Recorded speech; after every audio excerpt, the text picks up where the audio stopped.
Hey guys, welcome back to another Space Ape Varsity Masterclass. It is Tuesday, and that means we're here at UCL, University College London.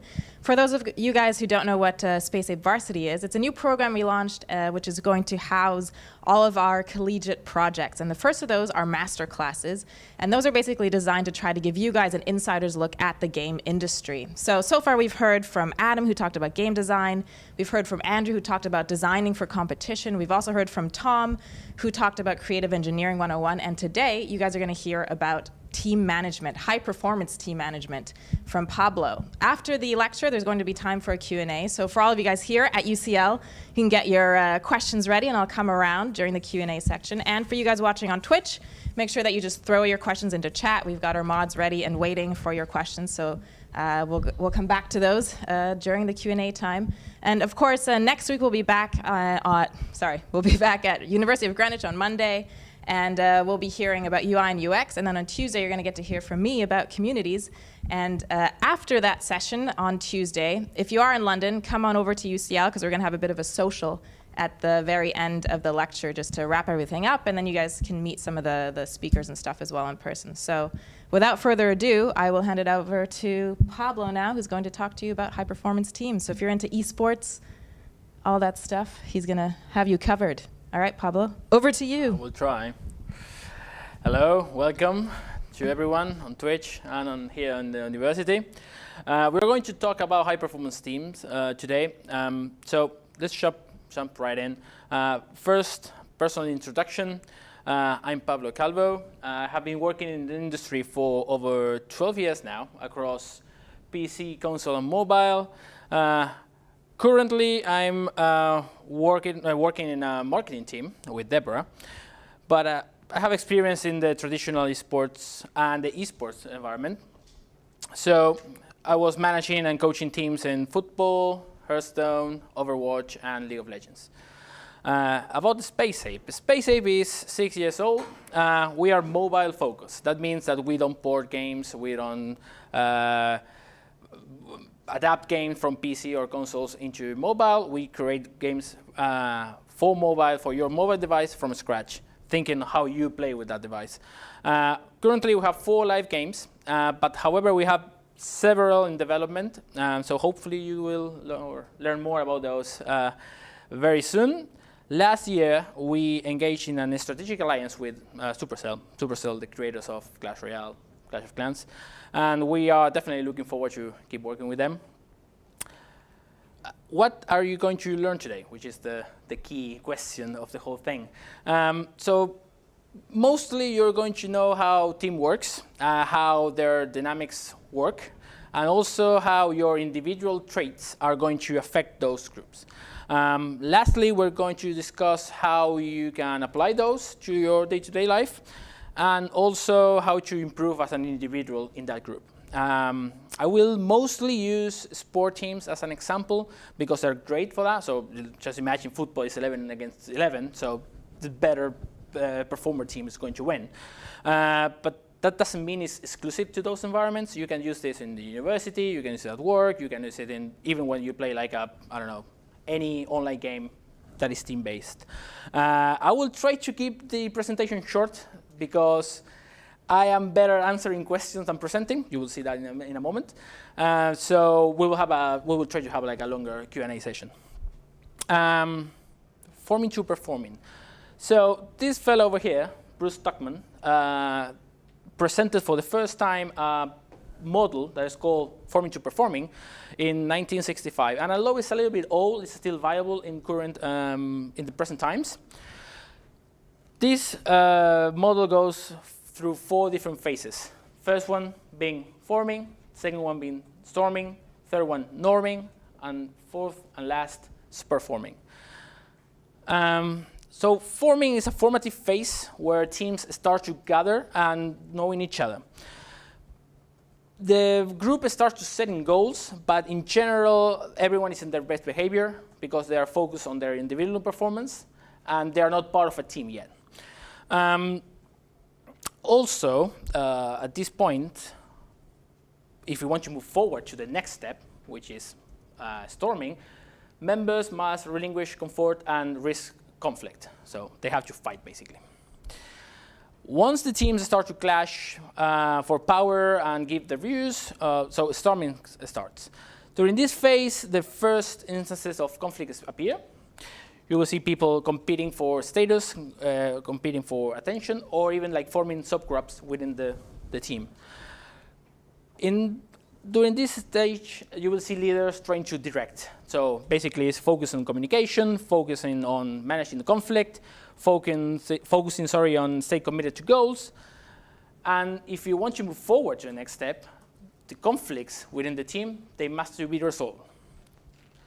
Once those conflicts are resolved, norming kicks in. So norming is more about embracing team spirit. It's more about cooperation. It's more about members sharing a common goal. And at this time, leaders start to coach individuals instead of talking to the group, which is a key. Afterwards, I will explain what that means, but it's going to be a key component to reach high performance. So if you want to move to the next step, which is performing, the team has to be a team, so members must accept each other. Lastly, definitely not least, is performing. Performing at this point, basically, you will see a strong focus on performing, and results start to actually be achieved. Trust and communication are really strong at this point. As you can see here, members are motivated. They feel this feeling of belonging. And the communication is not. Let me fix that for you. Ignore. Sorry about that. So yeah, members are motivated. Some changes may revert the process. So maybe going back to norming, maybe back to storming. But that's really hard at this point. Basically, at this point in time, the team is built for success. The complexity of a clock. So just imagine a clock, right? So you have all the pieces, like cogs and other pieces on the table. Basically, on their own, they do nothing. But if you assemble them, you get better results. That's the sentence that you see up there. You're creating a combined effect greater than the sum of the separate effects. That's equal, like 1 plus 1 equals 3. That means that 2 pieces are more than 2. It's 3. This whole process is very long, very complicated to achieve. It might never succeed. But the thing is, it's really, really rewarding. You actually need to reach this kind of behavior, especially in sports environments, when you cannot fix problems by adding another player. Just imagine a football game. You cannot get like 12 players because your team is worse. So you have to do it like this.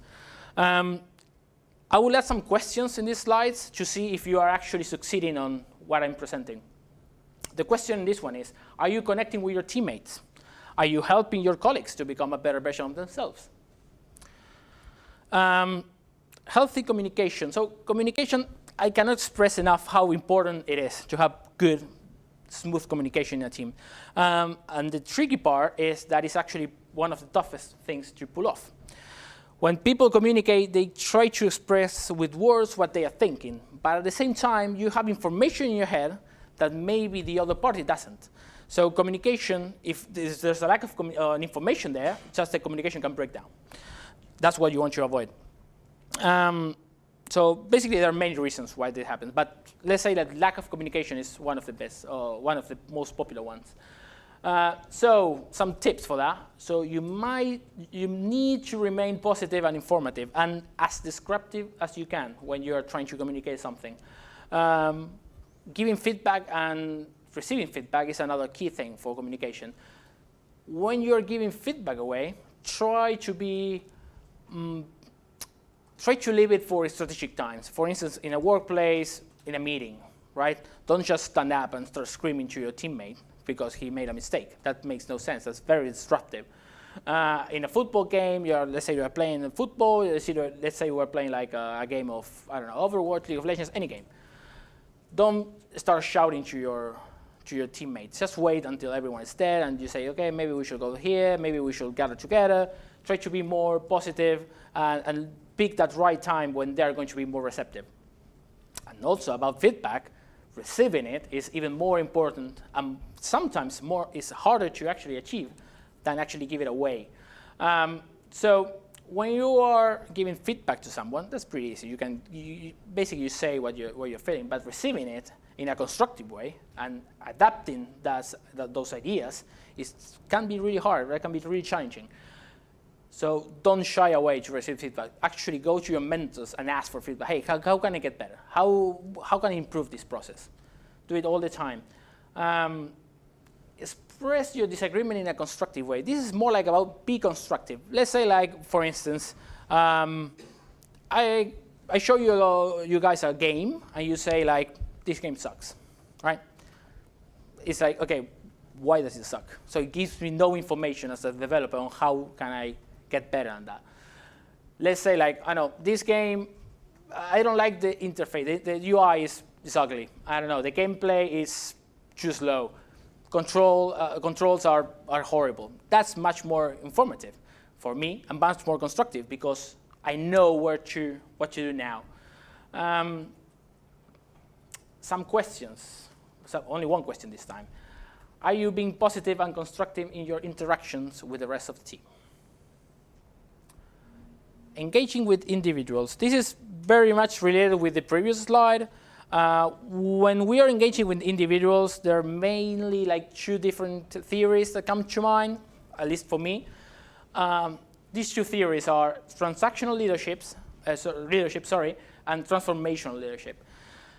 Basically, what it says is leaders or companies, they trade rewards or punishments for performance. So let's say you are an employee now or an associate in a company. If you perform well, you get a bonus. That's a reward. If you don't perform well, you don't get the promotion, you don't get the bonus. Maybe you get a warning if it's several times that you're not performing well. So it is really important to understand that. And there's a big difference in the transactional leadership and the transformational one. That is, the transformational is a modern theory. The other one is modern as well, but this one is like is more modern, if you will. That is basically focused on the individuals. So it focuses on individual needs. So it's not addressing the group, it's addressing that individual. So that person, what's the needs? What do you need? I need this. Okay, well, what do you need? I need something else. The feedback sessions on that times are longer, takes more time, but are much more productive. Question, are you aware of your team member needs? So discipline, probably you heard about this one before. Discipline is an individual trait. So you have discipline, right? But it can impact the team very, very deeply because it creates powerful dynamics in the team. It creates really useful and powerful practices as well. If you had martial arts in the past, you probably know what I'm talking about. They really focus on discipline. It also includes working hard, following guidelines from your mentors, and be organized. So being organized is really useful to get that edge. So let's say that you have a process, right? And everyone knows that greatness is in the small details. So the more organized you are, the better steps you have for your process, and the less chances to miss that small details are going to have. Are you breeding positive behavior and strong organization within your team? This comes from the behavior breeds behavior. Positive behavior breeds positive behavior, and negative basically breeds negativity. So you want to remain positive and organized. Understanding your team expertise. So Henry Ford made division of labor popular back in the beginning of the 20th century. I don't know if you guys are familiar with the theory, but this basically can be translated in the modern era with something like, we create a game, right? We are a team. We are creating a game X, let's say, and within that team, we have game designers, game developers, we have artists, we have product managers, we have marketing guys. Basically, everyone is working in a different task and specializing in one area of that game. That basically was a game changer at that time. Right now, we take it for granted, but at that time it was really revolutionary. And it's basically talking about using your strengths and not using weaknesses. This is a great way to create better results. It's a unique way to perform. And it's something that in some people, well, they basically ignore it or just don't use it correctly. So the question is, are you using your team's strong suits correctly? Are you forcing your ideas into the team strategy? That's something that comes to football or any other sports. Let's say like football, everyone wants to play like Barcelona, with the passing game. But sometimes you don't have enough or good enough players to play that thing, so that kind of style. So what are you going to do? Are you going to force your team to do that, even though you know they're not good at it? Or are you going to be adapting your team to the needs you currently have? Problem solving. So by definition, it's about facing problems and finding the solution for them. If you shy away from problems, you will never solve them. That's pretty easy.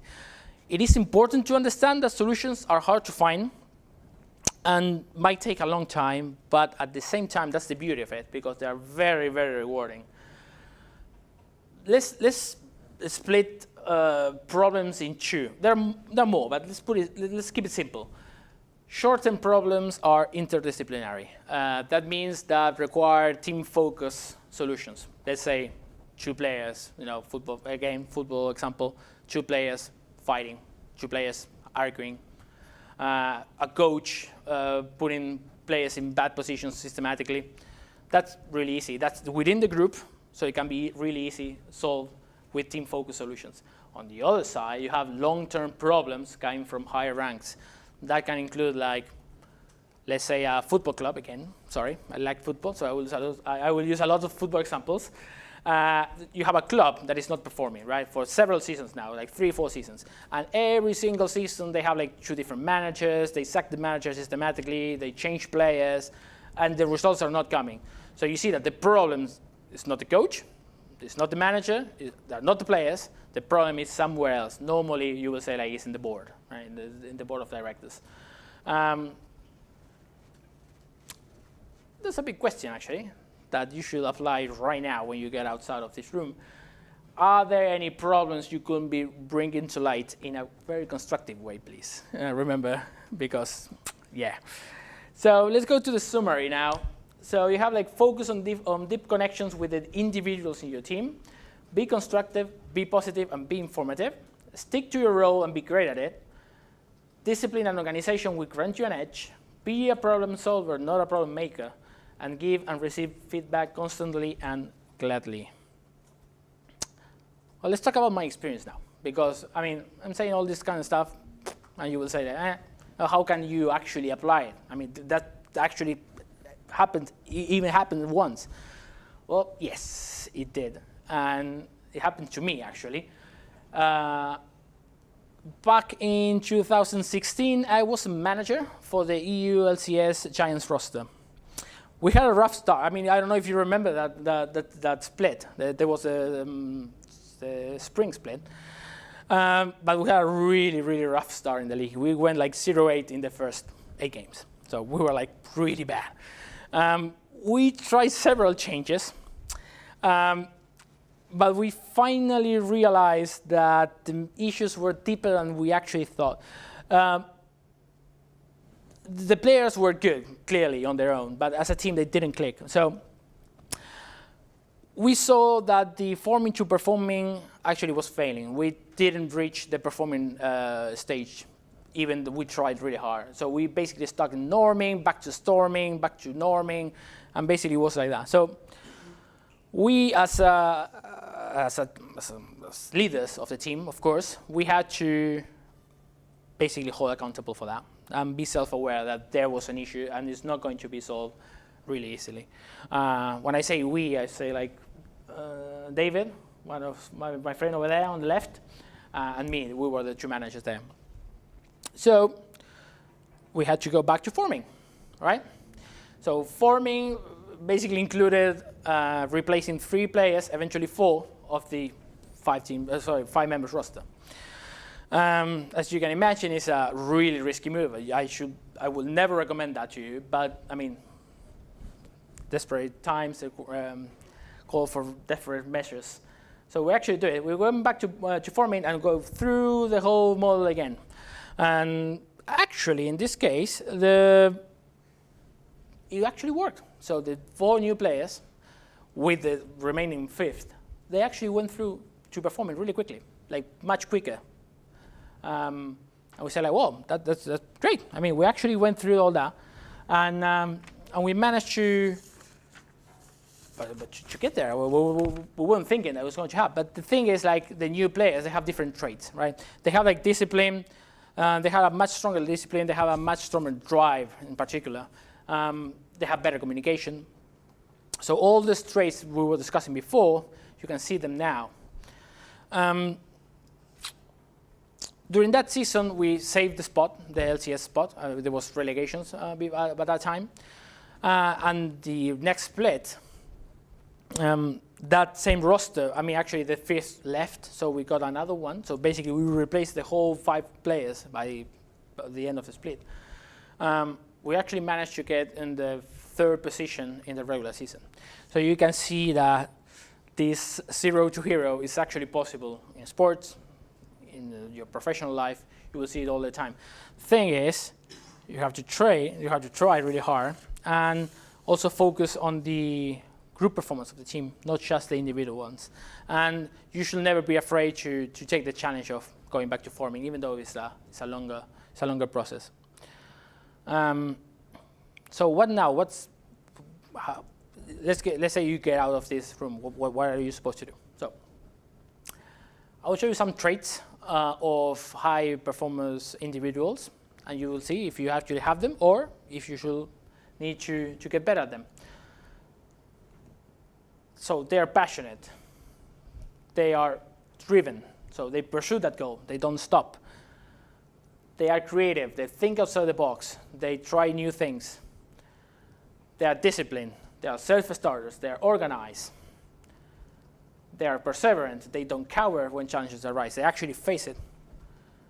They are emotionally intelligent.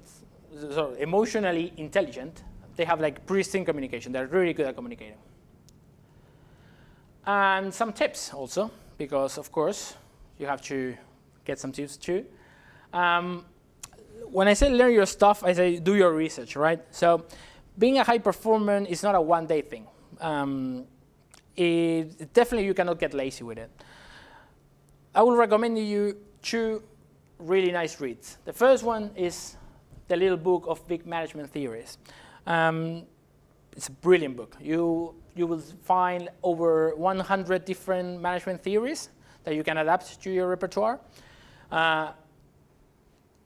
It's not, you will see like 2 or 3 pages for each theory. But the idea is that if you like them, you can go to Google, Wikipedia, or whatever resource online and delve a little deeper on those. And the second one is the human brand. The human brand is about how warmth and good intentions affect when you communicate with different people. Normally, it's a marketing book. Everyone will tell you that. But at the same time, it tells you how powerful it is actually connecting with all human beings in an effective way and a really warm, warm way. Yeah. Anyway, let's go to self-awareness. This is about like be honest with yourself. So basically, what I'm trying to do with this is like be aware of your weaknesses and how you can actually use those weaknesses to improve them or use them for to achieve your goals. It's not easy to be actually self-aware of what you're doing. So definitely you will need some training, but you will eventually get there. Also, be driven, be self-starters. That means that never lose passion when you're trying to achieve your goals. Always go for it. Never shy away from that. Be humble and be hungry. This is about not being arrogant in a team environment, right? So try to stay humble because it will open your mind. It will make you improve even more. And being hungry will give you that the aforementioned drive to reach your goals. Become a real team player. So being a real team player is harder than some people think. It's more about positive communication. It's about gladly taking it for the team. It's about helping your teammates to be a better version of themselves, what things we were discussing before. Basically, it's about the greater good. It's about the team success. And lastly, never ever dodge challenge. I will be honest with you, you will fail several times in your life. A lot, like many times. I did it, like I still do. But that's fine, because mistakes and failure are the best teachers you will ever find. Don't tell that to your actual teachers, because they will probably kill me. But mistakes will make you try and try again and try again and try a different thing every time. Also embrace what Einstein said, that craziness is trying the same thing over and over again and expecting different results. So when you make a mistake, don't try the same thing again. That's bad. Just try another thing. But always iterate in the same with the same problems you have. Eventually, you will succeed. And when you actually succeed, those challenges, it's a big comfort. It's great. You will feel amazing after that. And that's basically it for now. I try to keep it short to have a longer Q&A session. Maybe Deb, you want to join? Cool, guys. So yeah, if you're sitting in chat on Twitch, then feel free to throw your questions into the chat, and our mods will get them out. Anything about esports, teams, general questions about getting into the industry, feel free to throw them out. And you guys in the room, if you have a question, just stick up your hand and I'll come around with the mic just so Twitch can hear you as well. So cool, I'm going to start with one from Twitch and then I'll come to you. First question comes from Nifty. Nifty. They're asking, what tips do you have for someone who's an aspiring pro? How to get picked up, noticed, improve, etc.? Well, that's a good question, actually. So being pro, the pro players I actually manage, they share a lot of things. And many of the traits are right here. The first thing I will tell you, probably if you are an aspiring pro, you have talent, you have skills. Now you have to figure it out. You have the drive to actually get there, because it's a long road. How to get better? Keep playing in competitive teams. Keep playing. Keep trying to get to better teams. Try to also do a lot of networking. Talk with some other players. Players are in higher ranks than you. Like, I don't know, if you're trying to get to the LCS, for instance, or the Overwatch League, try to get to those players and ask for tips. Also, one thing I will recommend you, never lose focus and don't be arrogant. I know you're going to be good. Sometimes you're going to be bad. Don't try to keep your feelings square. Don't try to go overhyped when you're doing great, and don't try to get depressed when you're not doing good. Try to find a mentor, a coach that can help you with your errors, with your mistakes, and basically it will come. So keep playing. If you stop playing, you will not get there. So try to get better every day. Try to get to better teams, and you will eventually get there. It's a long process. It's really hard to do it. So don't get down. Don't get blue if you're not going to get it. Just keep trying. Cool. What's your name? I'm Hench. Cool. So you talked at the start about this whole storming, forming, norming, performing. I've remembered it all. Excellent. And that makes sense as you're forming a team. But how do you approach things where you are slowly changing a team over time? Like obviously at universities, like a third to a quarter of students go every year. And I know in a lot of the esports teams at universities, they'll lose 1 or 2 players, and then they already have 3 or 4 which kind of have this developed team mentality, and they have new people coming in who feel on the outside. How to approach that? Any thoughts? Yes, actually the whole model is to design these kind of situations. So let's say that example you said, last year of college, some people go away, and you get like 5 different players. Well, that's actually going back to forming.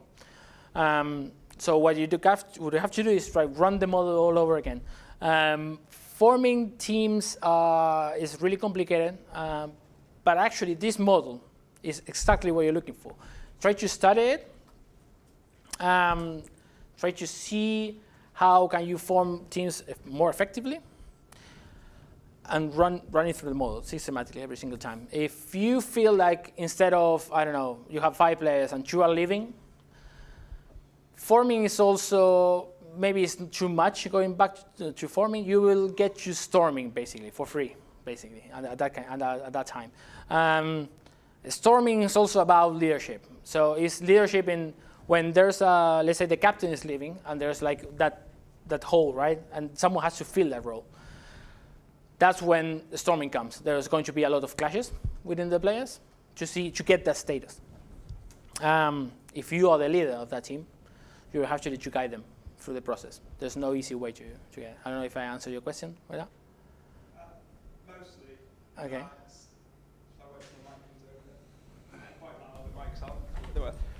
So, mostly answer my question. My thoughts still are then, like, the way you described it is like a lot of emphasis there is like put on the leadership role themselves. Yeah.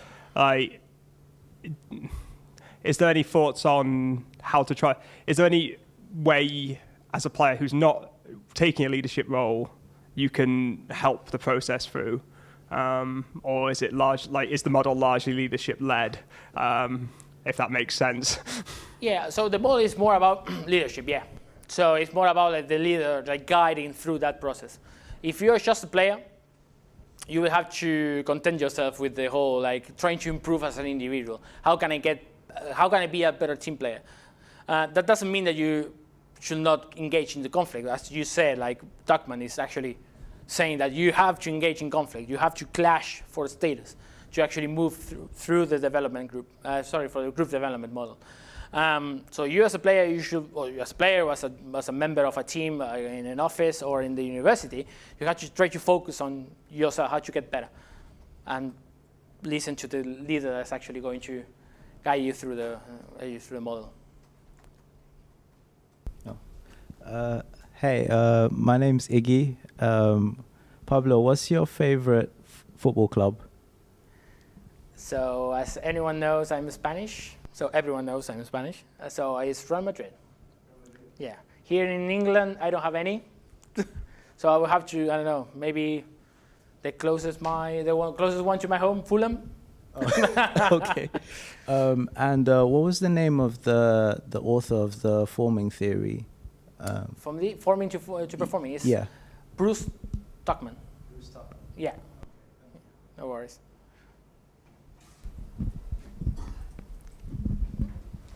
Another question from Sebzi99. In terms of other organizations, is there any you take inspiration from in your own work? In terms of for esports or for marketing, for? I think any organizations or teams, I guess, that you see out in the wild that help you in your own career. In terms of corporations, I really like the model at SpaceApe. That we are like small teams, and we're trying to focus on high-performance individuals. I really like that model. And in terms of culture or how to treat our players, I really like Riot Games. I think they did a great job back in 2010 when this was a novelty. Right now, it's pretty much mainstream. So those two, in terms of companies, in terms of esport games, esport organizations, I really like Team Liquid because they started with like a forum and now they have like a whole fandom behind them. I really like Fnatic. I think they have like a great marketing strategy. In terms of football clubs, I really like Real Madrid, of course, but I have my reasons. I mean, they have a great strategy in terms of how they forge their youth academies. They have it's great for tradition, it's great for culture. And also I really like in general, I would say like every single like British or English team, English clubs here, I think they have like a unique way of how they form talent. Also in Germany, they apply basically the same thing, the same format. That is trying to not having specialized players, so they have some speciality like midfielders, and that kind of stuff. But everyone knows how to shoot, everyone knows how to pass it, everyone runs, everyone is a good header, everyone is they have all the registries. Sorry, for a great football player. So I would say I don't know, any English team, well, most of the English teams, especially the better ones. I'm not going to say names because people will jump on me. So yeah. Mr. Lance Plays is asking, is there a good age to start in esports, or can you do it even at age 50 plus? Well, that depends. What you saying for esports? What you mean for esports? If you mean being competitive and playing in a professional league, probably if you're 50, it's like pretending to play football when you're 50, and it's people in their 20s are going to run you over. Yes, there are reflex. There's a lot of things that play into esports that are also related with youth. So I will say that the earlier you start, the better. It will help you if you have played all the sports. I don't know, any sports, rugby, football, basketball, anything. If you've been part of a team environment, it's going to help you. But yeah, if you want to just play competitive games, with your friends, have fun in friendly leagues or grassroots leagues, sure, why not? 50, 60, who cares? Your drive is going to determine how successful are you going to be at that. So yeah, definitely. The Frog Gamer is asking, if you have a small team that's new, how do you decide on a leader when everybody thinks they're it? That's a good question. Yeah, it's a great question. Well, that happens all the time. That's basically the storming phase, when people are going to fight for, in this case, to be the leader of the group. Normally, in my head, the leader of the group is going to be the manager, the coach, the CEO of the team. That's in my head. So you will have a captain in your team that is going to be the representation of the team with the coach. That's how ideally how it works. That's the model that football has, the model that rugby has, the model that any traditional sport have. So in those cases, conflicts will arise, people will clash, and you will have to basically run through it. That means that normally the storming phase is going to take longer, but once you go to norming, it's going to be fine. There's no easy way to do it. They will have to have conflicts, and team members will have to accept each other. There's no easy way to do it. Then we've got a question from Nifty. How do I stay motivated to achieve a long-term goal? That's great questions, eh? I know, there's smarties out in the audience. I love it. How to stay motivated? Well, I think the thing that I mentioned to you before, when I was saying that don't get down when things are not working out, and don't get hyper hyped when you get recruited by a really good team. Staying in the middle, right, in that gray area, will help you to not getting frustrated in the time. That will happen for you you don't have to be an esport player for that, or a football player. If you are trying to get a job and you're not getting it, or you're trying to get into that specific company and not getting it, you're not getting interviews, or you're failing in the interviews, it's really easy to get frustrated. It's really, really easy. I've been there several times, and I can tell you that it's the toughest thing that you will ever face. How can you go through that one? Well, again, staying in that gray area, keep trying, be driven, forget about all the failures. You will fail. You will learn from that failure and move forward. And in these cases, having a good coach, a good mentor is very important. So if you're in a team, I would recommend you that you get a coach, get a manager, so you can rely on them to help you going through the hard steps or the hard phases you go through your career. That's the best recommendation I can give you. I'll come around to you in 1 second. Boring old Dram is asking, how sustainable is it for a player to be constantly competing in lower tier leagues of an esport? Is there a point where someone should just give up trying to be a pro? Well, that question is not boring, that question.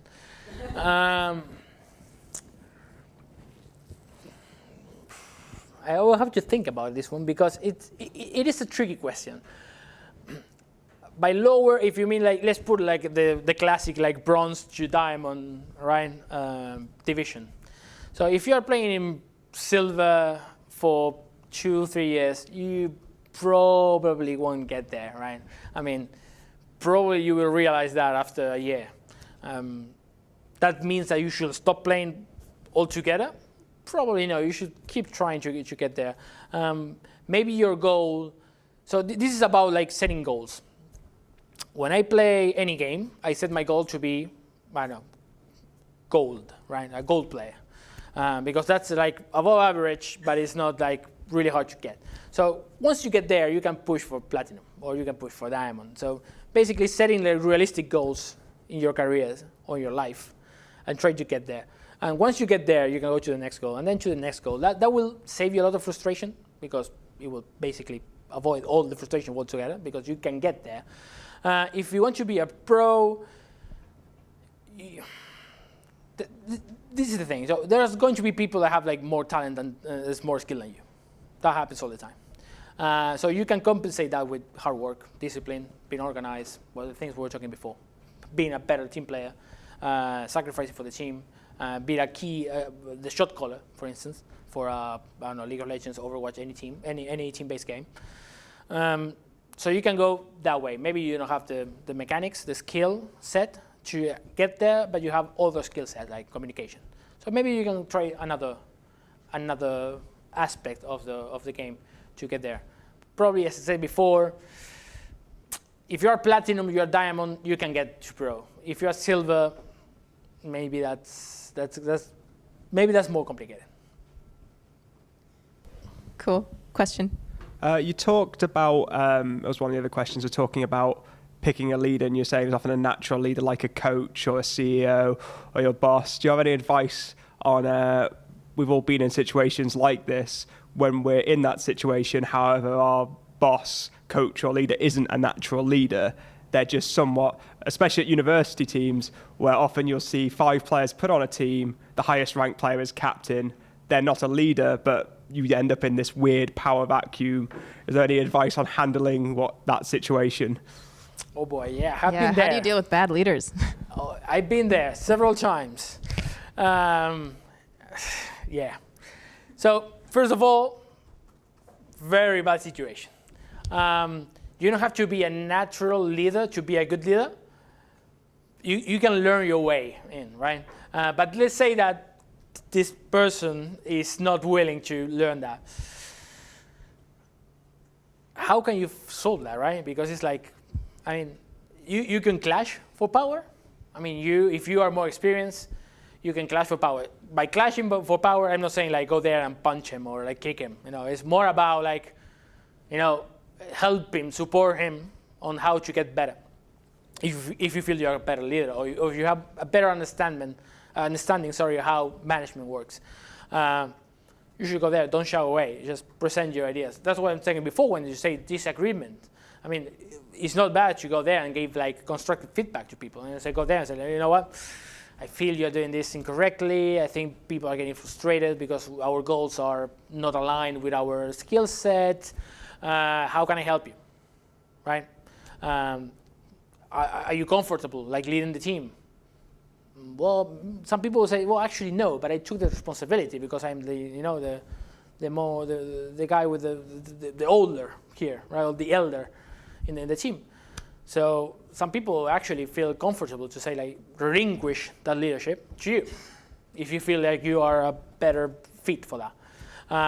Some people will not do it because they are afraid to lose their status or they're afraid to think that you are like they're weak, you know. It's not bad to go there and ask, you know, honestly ask, hey, you need any help? I can help you with that.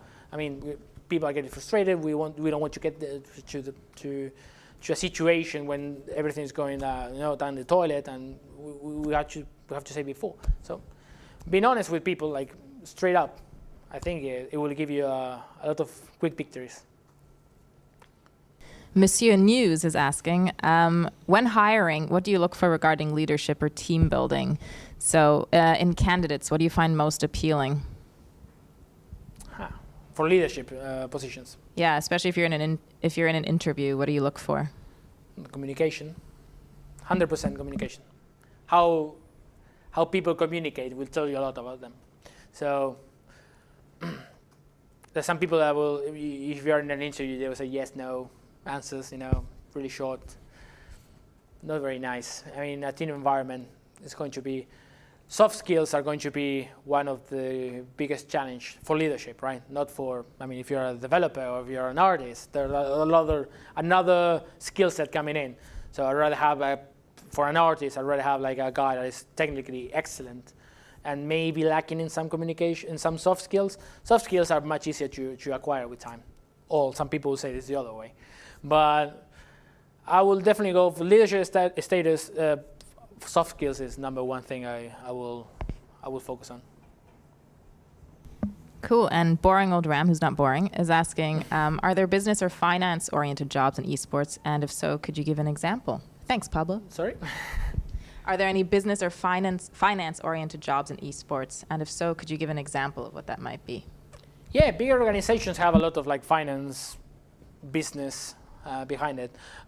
If you are asking because you are a business student and you want to get there, you will.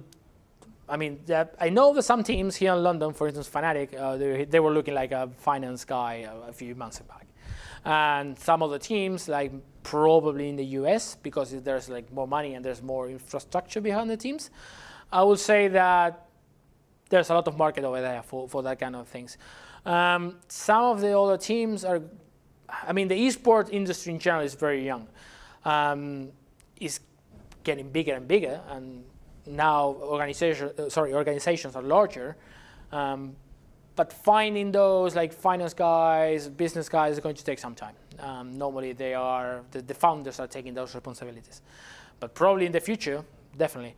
Tips for that. Just look for. You have to do a lot of manual work. By checking every week on especially the major esports organizations. Get on their website. They have a career section. Check there if there's an opening. I know it's a lousy tip, but once you get an interview, that's up to you. I can give you tips for the interview afterwards, but for now, you should be doing the research first. Nifty's asking, what criteria do you look for or take into account when you're picking out new talent? And maybe you can answer this from both if you're picking new talent for a team and if you're picking new talent for a job. Nice question. I like it. So for teams, for esports teams, let's say, or football teams, anyway, it's the same, actually. Talent, in my opinion, this is 100% my opinion, so you can quote me on this. Skill is important, talent is important, but drive is going to be the game changer when you're looking for someone, especially in younger ages. Yesterday, we took part of the UKE, the Digital Schoolhouse, where Deborah is actually part of too. I have my team, there's a new college in Swindon, and you see like really talented players, really talented players, amazing players, Overwatch players, but they didn't have the drive. You can see like it was like whatever, if we win, overconfidence. Those kind of things can be dangerous if you're trying to get that like. They're really kids, Pablo. They're kids.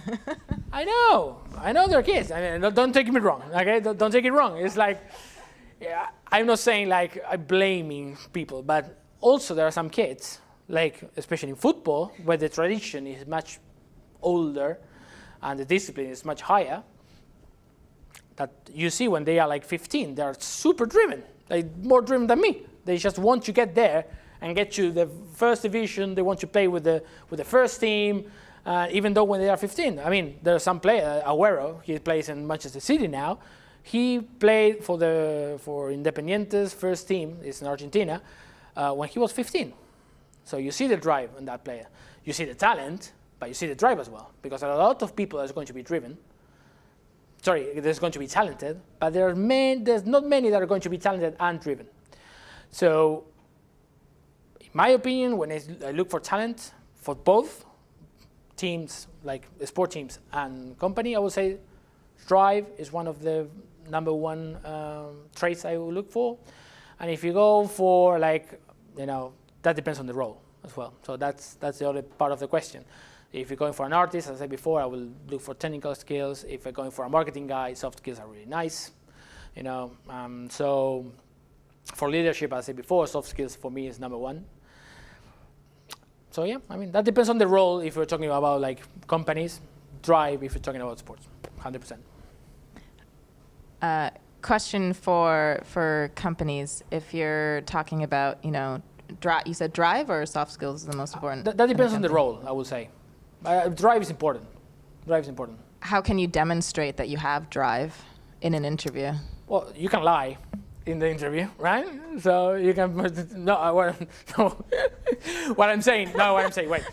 So I can ask you a question, and you can lie. Don't lie in the interview, guys. Don't lie in the interview, right? Because the people will actually realize that. I'm saying I can ask questions. You can lie. That's bad. But let's say that you're honest, right? There are some questions that you can ask that if the other person is honest, you will see if they're driven or not. Don't lie, it's fine. I mean, it's like some people, may do that. It's a bad thing. Don't do it. It gets you nowhere. Don't lie. Don't lie. Do we have any more questions from the audience? Otherwise, I'll move on to some more over here. You talked a bit about working with the Giants. Yeah. How did you know it was time to go back to forming a new team? Like, were there specifics that you saw in that team where you thought, oh man, this is never going to work? That's a good question, actually.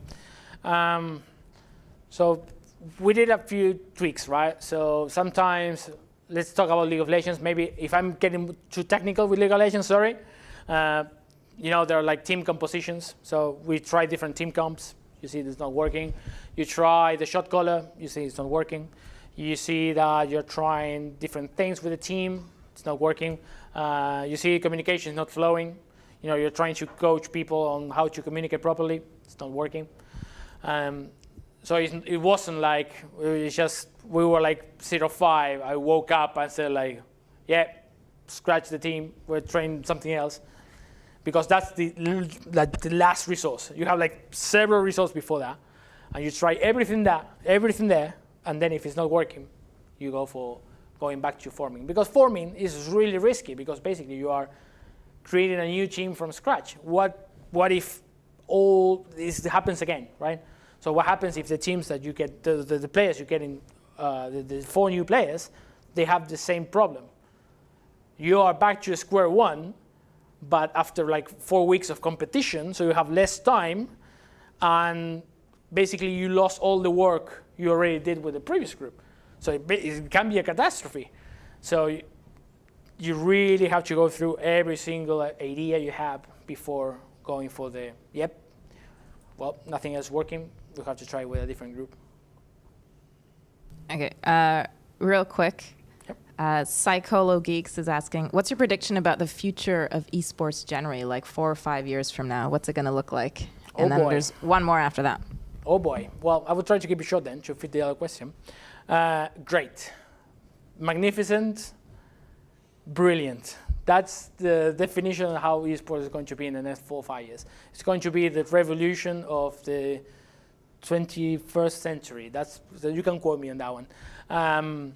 It will change a lot of dynamics in the society, especially because it's a free to access. Everyone can access that. If you have a phone right now, you can watch any esport game live for free. You only need an internet access and a device. So that's for millennials, for you guys. For me, I consider myself a millennial, a really old one. But you will see that in 4 or 5 years, the industry, the growth, in terms of money and revenue, is going to be through the roof, and you're going to see a lot of new opportunities on that. So if you will ask me a personal recommendation for your career, I will say try to focus on esports, because you will be one of the pioneers. And think about it, you're going to be one of the most experienced people in the world on the industry. So if it's a success, it's a huge win.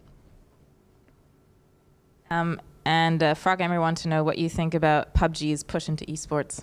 Sorry? PUBG's push into esports.